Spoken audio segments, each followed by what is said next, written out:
Next video axiom interpretation and properties of probability. इसमें homework करना है इस पार्ट में। एग्जांपल जो आप बुक के अंदर है सेक्शन 2.2 का 2.15 से 16 तक, और होमवर्क एक्सरसाइज 18, 19, 23 है, इसमें कर सकते हैं इसके अंदर। अच्छा ना, chapter from chapter 1 all of we know frequency and relative frequency. हम लोग चैप्टर 1 में पढ़ चुके हैं फ्रीक्वेंसी क्या है और रिलेटिव फ्रीक्वेंसी क्या है। फ्रीक्वेंसी क्या होता है? Frequency of x, frequency of x denoted by nx, number of x means frequency is the number of times, frequency क्या होता है? number of times that x occur in data base, number of times। जैसे हम लोग 10 बार 10 times toss किए coin को, तो number of times x occur, x जितनी बार अक्कर होता है उसको बोलते हैं फ्रीक्वेंसी। nx से डिनोट होता है। नेक्स्ट, रिलेटिव फ्रीक्वेंसी क्या होता है? फ्रीक्वेंसी तो nx को बोलते हैं फ्रीक्वेंसी। अब रिलेटिव फ्रीक्वेंसी क्या है? Number of times x appears in data set, number of times x appear यानी frequency nx, number of times x appears in data set divided by number of observation, observation जितनी बार हुआ है। अभी example बताएंगे, उससे पता चल जाएगा। nx बाय n होता है रिलेटिव फ्रीक्वेंसी। x जितनी बार हुआ, number of times x appear, उसको बोलते हैं frequency. Frequency by number of observation in data set, number of times x appears in data set by number of observation को कहते हैं relative frequency. So for example, we have group of people consisting of 500 people है एक group में, and we have this frequency table for variable gender.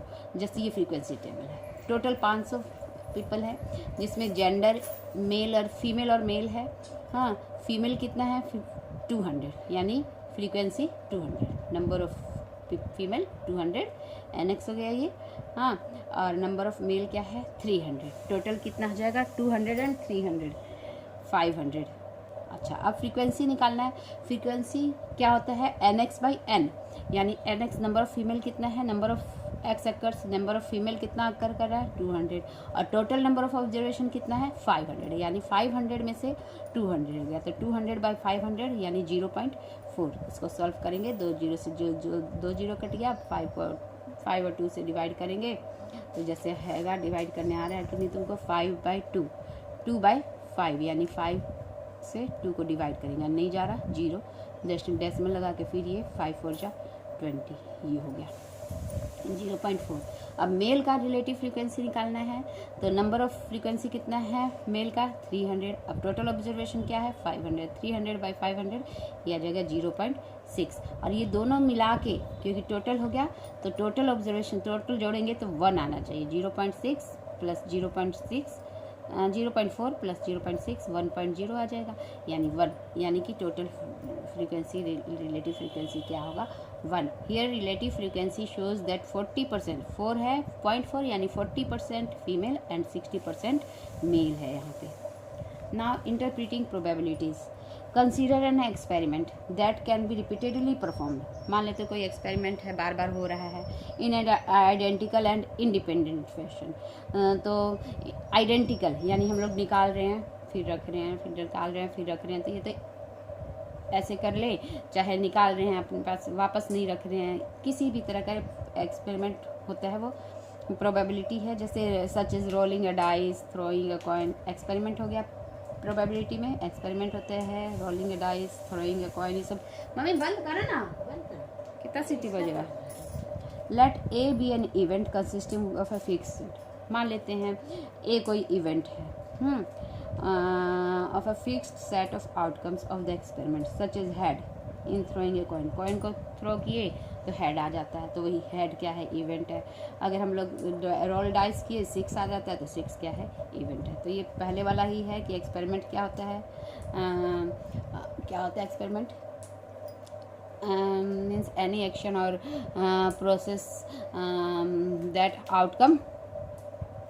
Outcomes is unknown, unknown होता है उसको बोलते हैं जिसका आउटकम नहीं मालूम है, कुछ भी आ सकता है। जैसे रोल किए डाइस को, तो ये क्या है? रोलिंग डाइस एक्सपेरिमेंट है। इसका जो आउटकम है वो अननोन है। हाँ, इवेंट क्या होता है, sample space all possible income को बोलते हैं, और जो सैम्पल स्पेस में का सबसेट को बोलते हैं, subset of sample space is called event. तो इवेंट हो गया 6 और H आया जैसे। हाँ, अब है now assume NA is the number of times the event A occur। NA मान लेते हैं कि number of times that event A occur out of n repetition of experiment। n number of observation हो गया, NA frequency है, दिया हुआ है, मान लीजिए number of times दिया हुआ है, यानी 50 टाइम्स कॉइन को किए, कॉइन को 50 टाइम्स हम लोग उसको थ्रो किए, 100 टाइम्स किए, 1000 किए, 10,000 किए, इस तरह से कई बार करते हैं, n टाइम्स किए। तो ये हो गया तुम्हारा n, और उसमें से 50 टाइम्स उसको थ्रो किए तो 24 बार हेड आ जाता है। ऑब्टेन्ड नंबर ऑफ हेड 24 बार कितना आता है, हेड आ जाता है। 52 बार आ जाता है, 528 बार आ जाता है, 4969 बार आता है 10,000 को थ्रो करने में। तो ये क्या है, नंबर ऑफ ए। तो हम लोग का formula of obtaining relative frequency क्या हो जाएगा, NA बाई ए। ये इवेंट है। हाँ, तो probability of A is equal to NA by n होता है, ये रिलेटिव फ्रीक्वेंसी होता है। We can find frequency, relative frequency. अब यहाँ हम लोग को सिर्फ ये देखना है कि please note that if you want to obtain accurate result, अगर एक्यूरेट रिजल्ट जानना है तो हम लोग जितना ज़्यादा टाइम्स करेंगे ना, प्रोबेबिलिटी ऑफ इन इवेंट और an outcome, you have to increase the number of repetition of the experiment. Number of repetition बढ़ाना पड़ेगा, जितना बढ़ाएंगे उतना ही रिजल्ट एक्यूरेट आएगा। जैसे देखो यहाँ मान लीजिए n है, नंबर ऑफ एक्सपेरिमेंट परफॉर्म, ये है रिलेटिव फ्रीक्वेंसी, ठीक है, ये n है, n 1 2 3 4 5 6 100 100 101 102 ऐसे है। और यहाँ NA बाई n निकालते हैं तो जैसे 1 में है तो कभी तो ऊपर आ जा रहा है, ज़्यादा आ जा रहा है, कभी कम आ जा रहा है, कभी उससे भी कम आ जा रहा है, कभी। लेकिन जब हम लोग ज़्यादा बढ़ा देते हैं, number of times of experiment ज़्यादा बार थ्रो करेंगे तो उसका लगभग उसी के आसपास हो जाएगा, 0.5 के लगभग ही आएगा ज़्यादा बार में। इसमें कम ज़्यादा हो जा सकता है। जैसे मान लीजिए NA बाई ए है, NA बाई n होता है, यही ना रिलेटिव फ्रीक्वेंसी होता है। अगर हम लोग इधर कहते हैं कि एक बार कॉइन किए तो ये 0.1 बार हुआ, तो इससे जो वैल्यू बहुत ज़्यादा फ्लक्चुएशन होगा। लेकिन अगर मान लीजिए 50 बार करते हैं और 20 आता है तो ये एक्यूरेट आएगा। 100 बार करेंगे 40 आ रहा है तो ये एक्यूरेट आ जाएगा। इससे कम वाले में एक्यूरेट नहीं आता है, ज़्यादा टाइम रिपीटेड होगा तो ज़्यादा आएगा। इसी को बोलते हैं जिसके आसपास फ्लक्चुएट कर रहा है, जैसे 0.5 के लगभग आ रहा है जब ज़्यादा हम लोग करते हैं, उसी के आसपास आ रहा है, थोड़ा कम, थोड़ा हल्का कम, 0.1 0.2 ऐसे कम आता है। तो इसको बोलते हैं लिमिटिंग रिलेटिव फ्रीक्वेंसी। ये इसके ही आसपास आ रहा है इधर, इसमें तो बहुत ज़्यादा फ्लक्चुएट कर रहा है, कम से ज़्यादा में बहुत कम करता है। इसको बोलते हैं लिमिटिंग, 0.5 को बोलते हैं लिमिटिंग रिलेटिव फ्रीक्वेंसी, यानी कि इस फ्रीक्वेंसी के ही आसपास में है। Here we can see when the number of repetition is small, यहाँ हम देख रहे हैं कि नंबर ऑफ रिपीटेशन कम है, 1 है, 2 है, 3 है, their relative frequency is not close to the expected value। expected value के बिल्कुल क्लोज नहीं है, कभी बहुत ऊपर जा रहा है, कभी बहुत नीचे आ जा रहा है। 1 पे ऊपर चला गया, 2 पे यहाँ लगभग बराबर आ गया, 3 पे और नीचे आ गया, मीन्स बराबर भी आ सकता है या ऊपर नीचे ज़्यादा फ्लक्चुएट करेगा एक्सपेक्टेड वैल्यू ऑफ 0.5 के। But by increasing there repetition, जब हम लोग इसका रिपीटेशन बढ़ा दे रहे हैं, 100 101 102 कर दे रहे हैं, तो क्या होता है, relative frequency tends to the expected value 0.1। तब रिलेटिव वैल्यू जो है फ्रीक्वेंसी वो 0.1 के लगभग आ रहा है। So the probability of the event A can be interpreted as the limiting relative frequency of event A। तो जिसके आसपास आ रहा है उसको बोलते हैं limiting relative frequency of event A। समझ गए, जिसके पास आसपास जाता आ रहा वैल्यू, जैसे 20/50 आया तो ये 2/5 यानी 0.4, ये भी 0.4। तो ये क्या है, 0.4 तुम्हारा लिमिटिंग वैल्यू, जिसके आसपास वैल्यू आ रहा है, जो वो limiting relative frequency of event E हो गया। In this example for a large number of tosses हाँ, जो एग्जाम्पल हम लोग पढ़े हैं, for a large number of tosses a head will appear on approximately half of the tosses and tail on half, मतलब 0.5 है, यानी 0.5 का मतलब क्या आ गया 50%, यानी 50% हेड है तो 50% टेल है इस एग्जाम्पल में हेड का लिए। डिटरमाइनिंग प्रोबेबिलिटी सिस्टमेटिकली, अब हम लोग प्रोबेबिलिटी कैसे निकालेंगे, बहुत सारा फॉर्मूला हम लोग देखे हैं कि number of times x occurs by observation, ऐसे करते थे हम लोग। तो उस फॉर्मूला से भी निकाल सकते हैं, और भी बहुत सारे फॉर्मूले इसमें हम लोग यूज़ करेंगे। Now how we can determine probability, probability कैसे फाइंड करेंगे, अलग अलग तरीके से इसमें बताया जा रहा है। जैसे मान ले E1 है, E I denotes all the simple event in S, S में एस है सैम्पल स्पेस, हाँ सैम्पल स्पेस एस है, उसके अंदर अलग अलग इवेंट है E1 E2 E3 dash dash dash dash dash dash, तो इसको EI मान लिए, आई बराबर हो गया 1 2 3 कुछ भी, तो EI लिख दिए, यानी सैम्पल स्पेस EI है, E1 E2 E3 है। तो calculate probability of compound event, इसमें हम लोग को प्रोबेबिलिटी कंपाउंड इवेंट का निकालना है। कंपाउंड इवेंट किसे कहते हैं, the event in which outcome exactly one comes, तो वो सिंपल इवेंट होता है। एग्जैक्ट केवल एक है, जैसे हेड आ गया, एक है इवेंट, तो ये क्या है सिंपल इवेंट हो गया। और एक से ज़्यादा आ जाए, जैसे HH आ गया, TT आ गया, अब ये 2 है, तो ये क्या है कंपाउंड इवेंट हो गया। ये 2 एक से ज़्यादा को बोलते हैं कंपाउंड इवेंट। या HH HT TH आ गया, ये भी एक से ज़्यादा है, एक एग्जैक्टली एक है तो सिंपल इवेंट, एक से ज़्यादा है तो वो कंपाउंड इवेंट कहलाता है। ठीक है, तो इसमें निकालना है calculate probability of compound event, हमको कंपाउंड इवेंट निकालना है, एक कंपाउंड इवेंट ए निकालना है, जिसमें PA for all EI in A, यानी ये EI जो है सब A के अंदर आता है। तो देखते हैं step 1, calculate each individual, PI हम लोग निकालते हैं, PI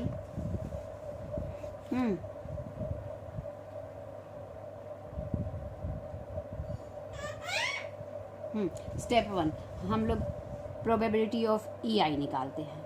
तो क्योंकि EI जो है हमेशा, कोई भी इवेंट जो होता है हमेशा 0 से बड़ा होगा, 0 से बड़ा यानी पॉजिटिव होता है। ये हम लोग पढ़े हैं एक्सियोम 1 में पढ़े हैं कि हमेशा जो है probability of an event is always greater than and equal to 0, यानी मिनिमम 0 होगा, 0 से हमेशा बड़ा होगा, नन नेगेटिव नहीं हो सकता, यानी नन नेगेटिव है या पॉजिटिव है।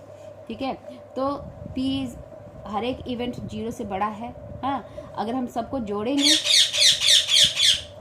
जोड़ेंगे यानी P probability of E1 plus probability of E2 हाँ प्लस प्रोबेबिलिटी ऑफ E3, अगर इन सबको जोड़ेंगे प्लस सोन, तब भी मान लीजिए 0 या 1 के बीच ही में होगा, यानी ज़्यादा से ज़्यादा 1 हो सकता है, यानी सम क्या होगा इनका, सम ऑफ प्रोबेबिलिटी EI, हाँ यानी यहाँ 0 से I इज इक्वल टू 1 से ना 1P1 E1 है ना, 1 से लेके इन्फिनिटी तक, ये सब क्या होगा 1 के ही बराबर होगा। टोटल सम, यानी ये सब जोड़ रहे तो सैम्पल स्पेस हो गया ना, PS हो गया ना, ये बराबर PS हो गया। PS क्या होता है 1 होता है, सबको अगर सारा इवेंट हो रहा है तो ये 1, यानी कि ये पहला वाला था एक्सियोम कि 0 से हमेशा बड़ा रहेगा, नन नेगेटिव रहेगा। दूसरा एक्सियोम था कि सैम्पल स्पेस हमेशा 1 के बराबर होगा। सबको ये अगर जोड़ते हैं, इन सबका प्रोबेबिलिटी को जोड़ेंगे तो सैम्पल स्पेस ही तो होगा, और सैम्पल स्पेस किसके बराबर होता है 1 के बराबर। ये पहला स्टेप हो गया। ऐड ऑल EIs, सब EI को हम लोग जोड़ देते हैं, जैसे ये जोड़े तो क्या हो जाएगा, EI A इवेंट में है तो EI बराबर क्या हो जाएगा, प्रोबेबिलिटी ऑफ A, क्योंकि A इवेंट में है सब EI A इवेंट में। देखो calculate probability of compound event A, तो PA निकालना है, और कंपाउंड इवेंट निकालना है, कंपाउंड PA क्या है, कंपाउंड निकालना है, यानी कि सिंपल तो निकालना नहीं है, सिंपल एक है, यानी एक से ज़्यादा इवेंट निकालना है। तो एक से ज़्यादा इवेंट निकालना होगा तो PA बराबर हो जाएगा सम ऑफ PEI और I इज इक्वल टू 1 से इन्फिनिटी तक। ठीक है, सब निकालेंगे तो ज़्यादा ही होगा एक से। ऐड ऑल टुगेदर,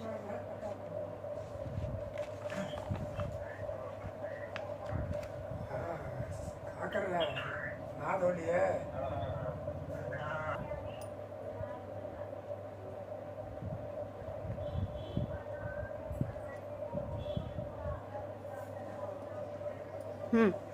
इसमें कोई कंपाउंड इंटरेस्ट निकालने की, क्योंकि ए में सब EI है, यानी सारे EI है ही उसमें पहले से ही है।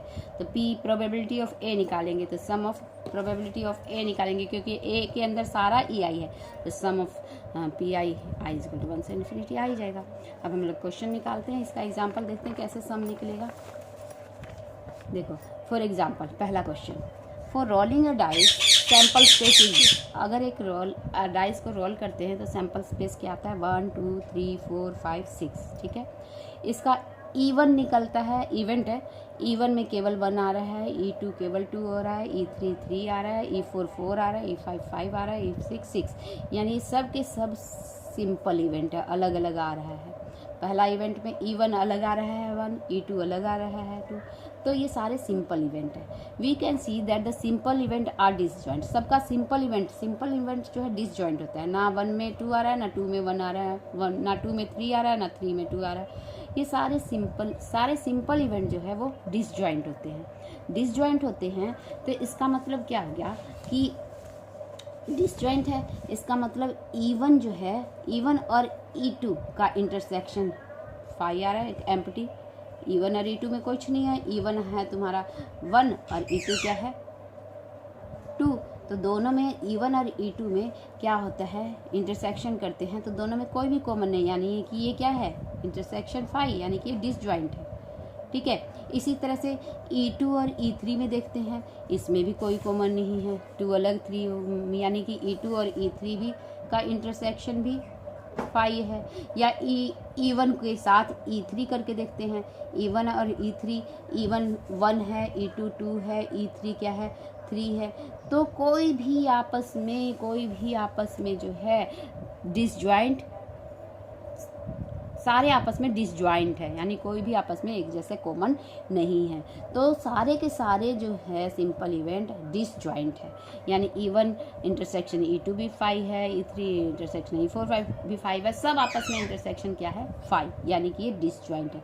हम लोग पढ़े हैं कि डिसजॉइंट जब होता है, तो जब डिसजॉइंट है तो हम लोग क्या है सब के सम के बराबर होता है। So simple events are disjoint. So from the axiom 3 में हम लोग पढ़े थे, for final collection of disjoint event we can say, for example जैसे ये है, तो क्या होगा अगर मान लीजिए डिसजॉइंट हो तो ये क्या हो जाएगा E1 probability of E1 union probability of E1 union E2 union E3 union so on था एक्सियम 3 वाला।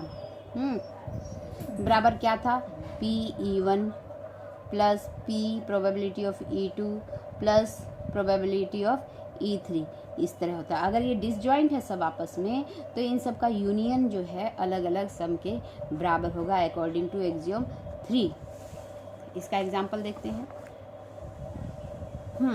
जैसे S तो 1 2 3 4 5 6 है, एक A इवेंट है 2 4 6, ठीक है 2 4 6, यानी A के अंदर ये A के अंदर 2 4 6 है, यानी E2, ये E1 है तो E2 हो गया तुम्हारा 2, तो E2 union E4 union E6, ये बराबर प्रोबेबिलिटी ऑफ A निकालेंगे तो क्या आ जाएगा प्रोबेबिलिटी ऑफ E2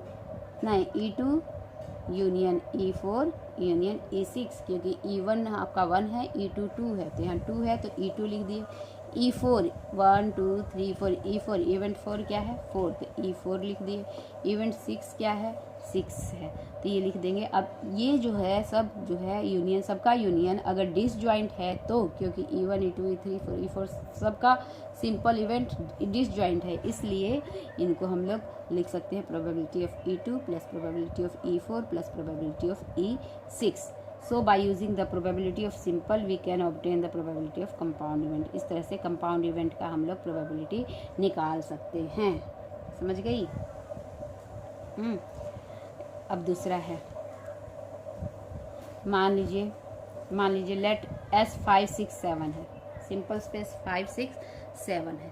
तो इसका मतलब क्या है 5 6 7 है, इसका मतलब इसके अंदर अलग अलग इवेंट E1 क्या है 5 है, E2 क्या है 6 है और E3 क्या है 7 है। ये तीनों जो है आपस में डिसजॉइंट है, तीनों आपस में डिसजॉइंट है। ना तो 5 6 में है, ना 6 5 में है, ना 5 7 में है, ना 7 5 में है, ना 6 7 में है, ना 7 6 में। तो ये तीनों क्या है डिसजॉइंट है गिवन। और इसमें ये दिया हुआ है, इसका प्रोबेबिलिटी पहले से दिया हुआ है। प्रोबेबिलिटी नहीं दिया रहता तो हम लोग करते। प्रोबेबिलिटी दिया हुआ, प्रोबेबिलिटी ऑफ E1 दिया हुआ 0.1, प्रोबेबिलिटी ऑफ E2 दिया हुआ 0.4 और प्रोबेबिलिटी ऑफ E3 दिया हुआ है 0.5। What is the probability of event A occurring if observation is greater than 6। अगर observation greater than and equal to 6 हो तो प्रोबेबिलिटी ऑफ इवेंट ए निकालना है। Probability of event A if observation is greater than and equal to 6। तब क्या करेंगे, देखो solve करते हैं। S इज इक्वल टू 5 6 7 है, ठीक। और A इज इक्वल टू क्या है, A इज इक्वल टू क्या है, observation is greater than and equal to 6। 6 के इक्वल भी है और इससे ग्रेटर भी है, यानी कि 6 और 7 हो सकता है। 6 और 7, इसमें रोलिंग डाइस नहीं दिया हुआ कि 6 ही तक होगा। यहाँ S बराबर दिया हुआ 5 6 7, रोलिंग डाइस ऐसा कुछ नहीं लिखा है, इसमें सैम्पल स्पेस 5 6 7 है। और ऑब्जर्वेशन दिया हुआ है कि 6 से बड़ा, 6 या 6 से बड़ा, 6 और 7 हो गया इवेंट ए। अच्छा, इसका हम लोग अलग अलग निकाल, ये का क्या है, कंपाउंड है, कंपाउंड इवेंट है ना। तो कंपाउंड इवेंट का प्रोबेबिलिटी कैसे निकालते हैं, कंपाउंड इवेंट का प्रोबेबिलिटी निकालते हैं कंपाउंड इवेंट का प्रोबेबिलिटी कैसे निकालते हैं, तो देखते हैं पहले कि क्या ये डिसजॉइंट है। इसका अलग 5 डिसजॉइंट, 5 अलग है, E1 E2 अलग है, 6 E3 अलग है, 7, ये सारे डिसजॉइंट है, आपस में नहीं मिल रहे हैं। तो हम प्रोबेबिलिटी ऑफ ए निकालेंगे। तो प्रोबेबिलिटी ऑफ ए में क्या है, ये E1 है, ये E2 है और ये E3 है।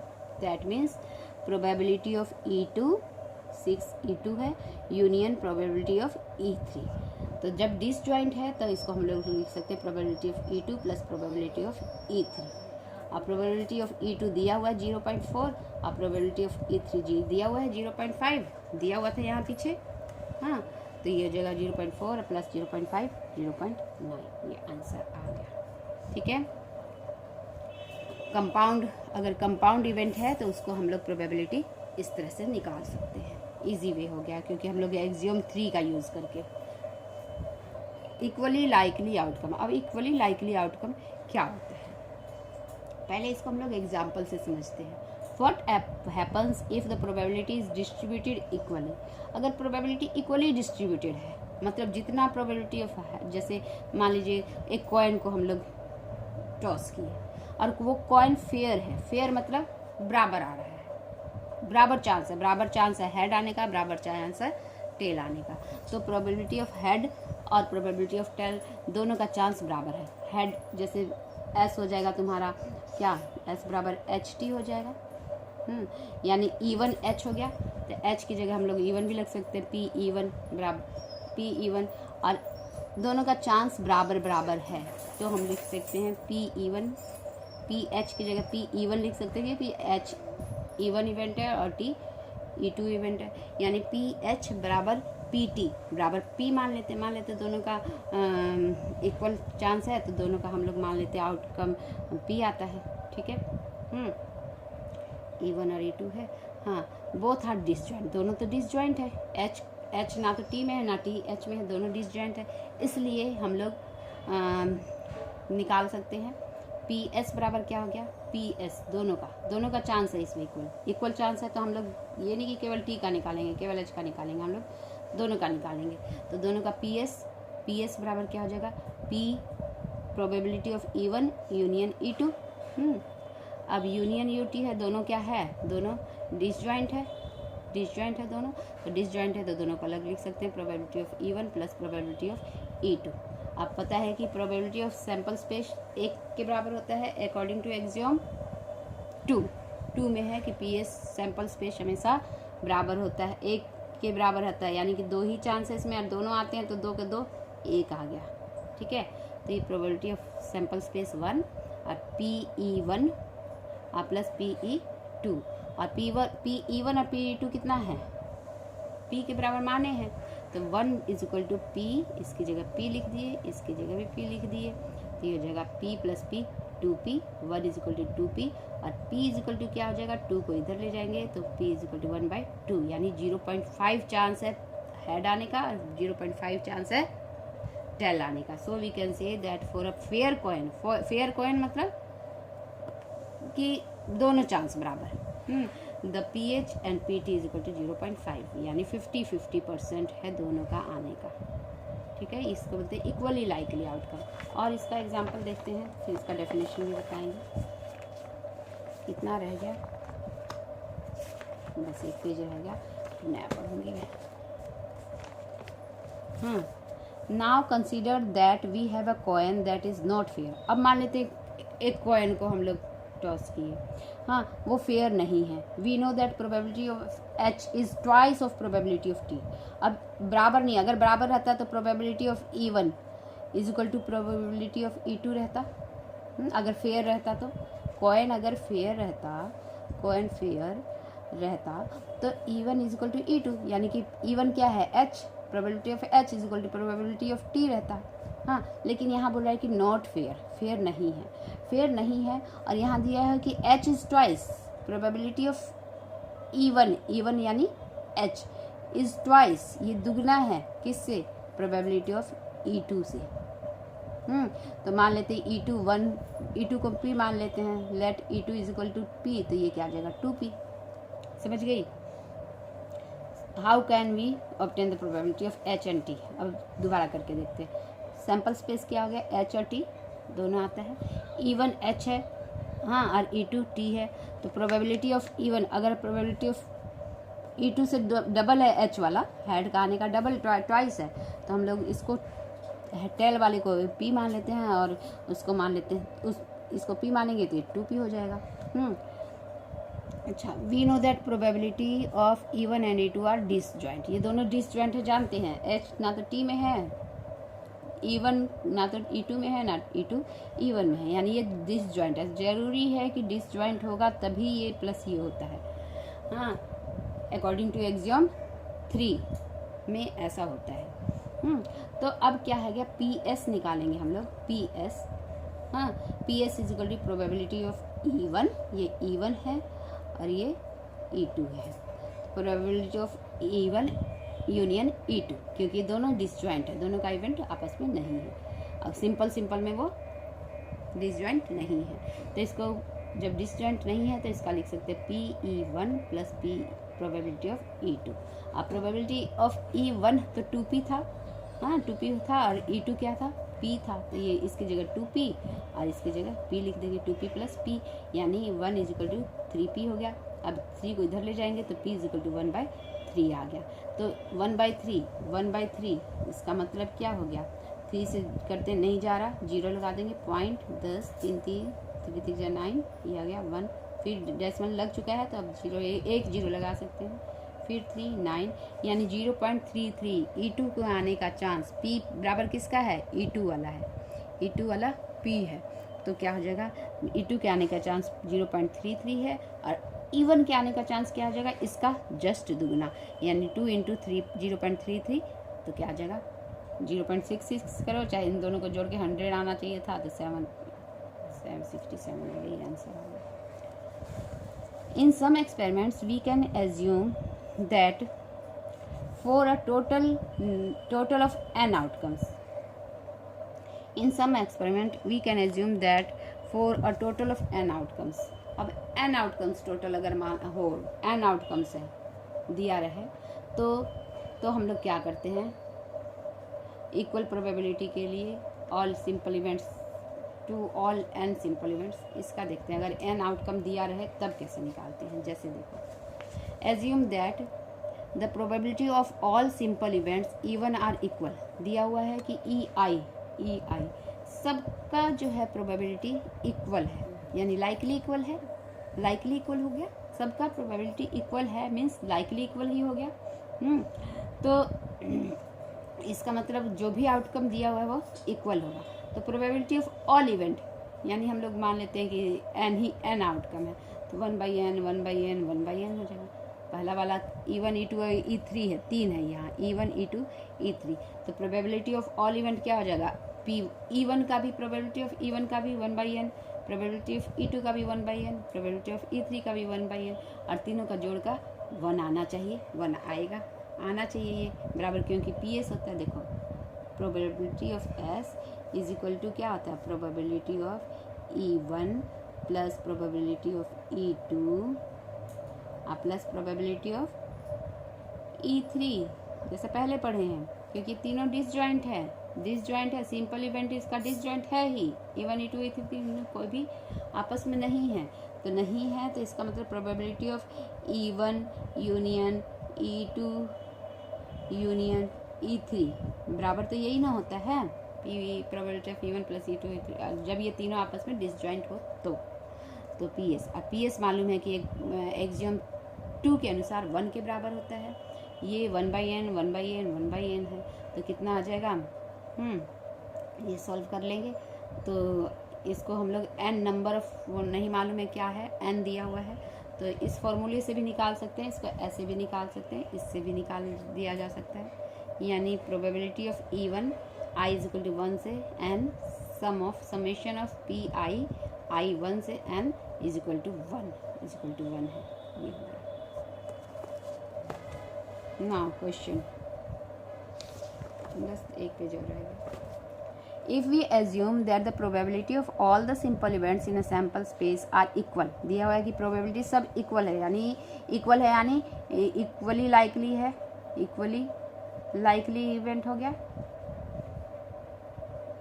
हाँ, सब equally likely है, then we say that we have equally likely outcomes। Probability of all event, probability equal है तो उसका आउटकम भी इक्वल होगा। The probability of each event is 1/n, हर एक का 1/n दिया हुआ है। n is the number of outcome in S, n S के अंदर है, एंड ये सब तो ऐसे ही दिया हुआ है, इसी को लिखा हुआ है, इसी को फिर दोबारा लिख दिया है वर्डिंग में। For example, if we have a dice, मान लेते क्वेश्चन इसके ऊपर दिया हुआ है, मान लीजिए एक डाइस है, and we roll a dice को रोल करते हैं, ये फेयर माने इक्वली लाइकली, इक्वल होगा सब में। तो एस रोल को डाइस किए तो सैम्पल स्पेस क्या होगा, 1 2 3 4 5 6। If dice is fair that it means P1 बराबर P2 बराबर P3 बराबर P4 बराबर P5 बराबर P6, सारा का सारा आउटकम बराबर होगा, यानी सबका प्रोबेबिलिटी भी बराबर होगा। आउटकम्स बराबर है यानी प्रोबेबिलिटी भी बराबर होगी। तो E1 किसके बराबर है, 1 के बराबर, E2 किसके बराबर, 2 के बराबर, E3 किसके बराबर है, 4 के बराबर, इस तरह से है। तो PE1 क्या होगा, बोले कि हर एक का आउटकम 1/n होता है, जितना आउटकम है, कितना आउटकम है, 1 2 3 4 5 6 है, नंबर ऑफ ऑब्जर्वेशन कितना है, 6 है। तो इसमें सबका PE1 का भी 1/6 होगा, P2 का भी 1/6 होगा, E3 का भी 1/6, E4 का भी 1/6, 5 का भी, 6 का भी 1/6 होगा। All of them have same chance to happen, equally likely में सेम चांस होता है, समझ गई।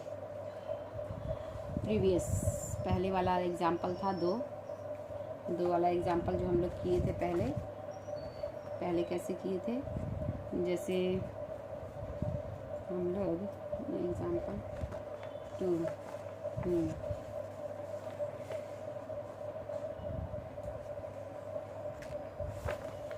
हाँ, जैसे हम लोग पहले किए थे, पहले था कि S बराबर दिया हुआ था 5 6 7 दिया हुआ था, और ए इवेंट का दिया हुआ था greater than observation greater than equal to 6, ठीक है, ये दिया हुआ था। तो ए कितना हो जाएगा 6 और 7, ऐसा था कुछ दिया हुआ। और हम लोग को दिया हुआ था उसमें कि पी ए बराबर था 0.6, P B is equal to कुछ दिया हुआ था, P B is equal to था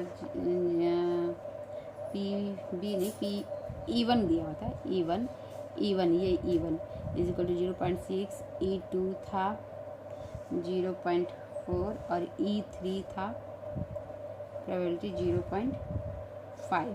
तब तो हम लोग क्या कर लिए थे, इसका निकालना था, तो पी ए बराबर कर दिए क्या थे, probability of E1 union E2, हाँ ये दोनों, हाँ E1 यूनियन U2।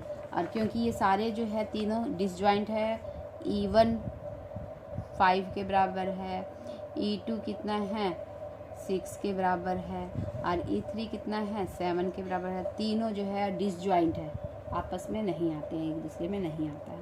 तो डिसजॉइंट है तो इसको हम लोग लिख सकते हैं, अलग अलग लिख सकते हैं, लेकिन यहाँ 6 क्या है 6 2 है ना E2, तो E2 और 7 कितना है E3, यहाँ E3, तो हम लिख सकते हैं probability of E2 plus probability of E3, ऐसा था।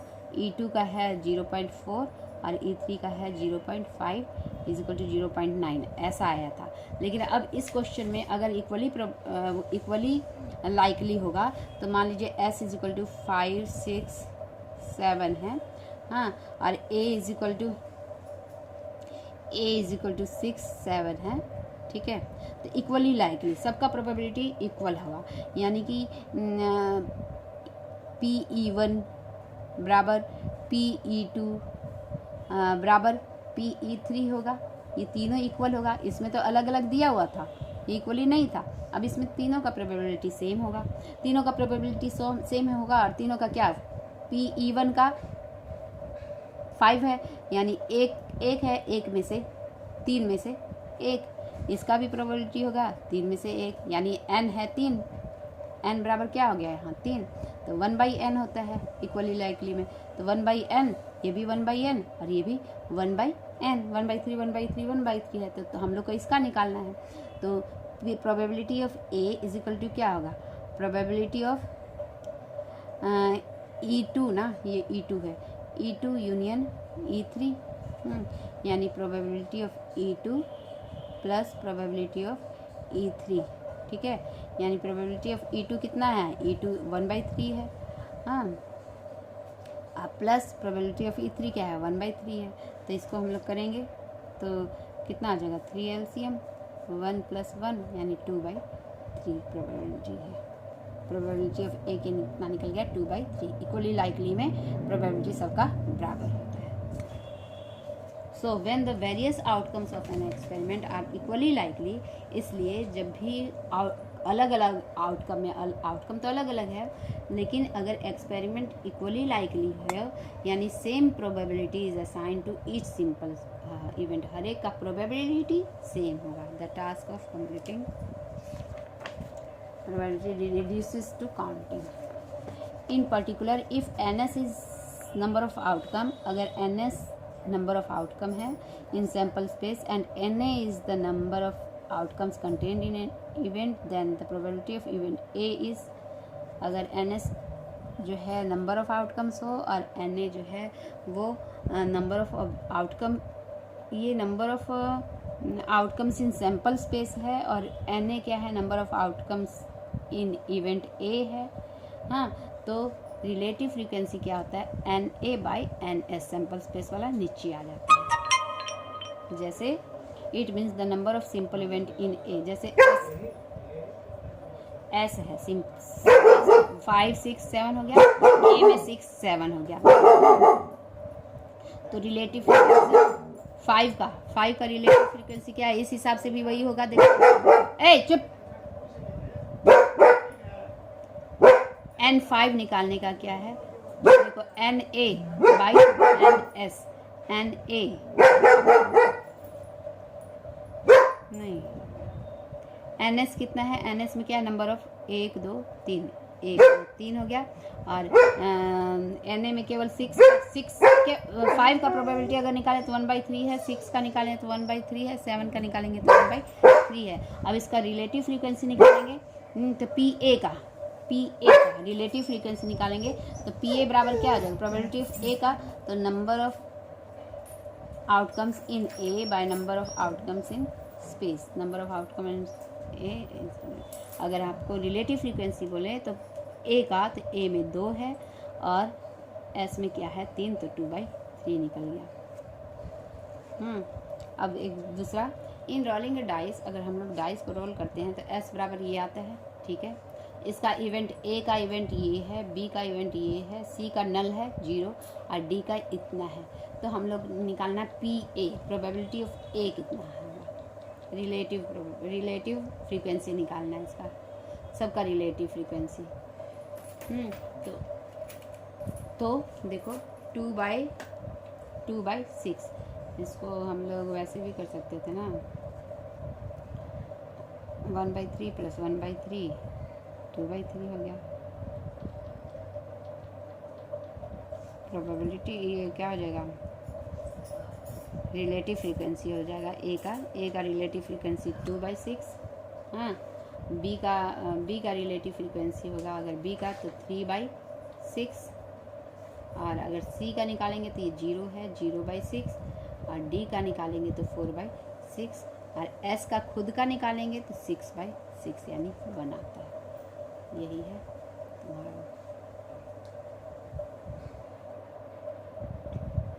completed।